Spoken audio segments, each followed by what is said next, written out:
बँकेचा फोन आला की भीती वाटते, ईएमआयची तारीख जवळ आली की झोप उठते.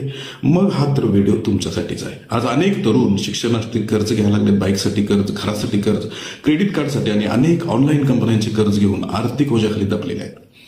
सर्वात वाईट गोष्ट म्हणजे पगार येतो आणि कर्जाचे हप्ते भरून पुन्हा खिशामध्ये काहीच उरत नाही.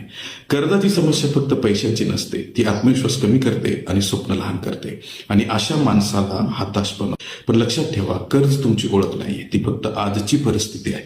परिस्थिती तात्पुरती असते, पण हार जर मानला तर ती कायमस्वरूपी बनते. कर्जाची साखळी तोडायची असेल तर नवीन उत्पन्नाची दारं ओपन करावी लागतात आणि ईएमआय साठी खर्च कमी करण्यापेक्षा इन्कम वाढवण्याचा विचार करा. आणि त्यापैकी एक पर्याय म्हणजे डायरेक्ट सेलिंग.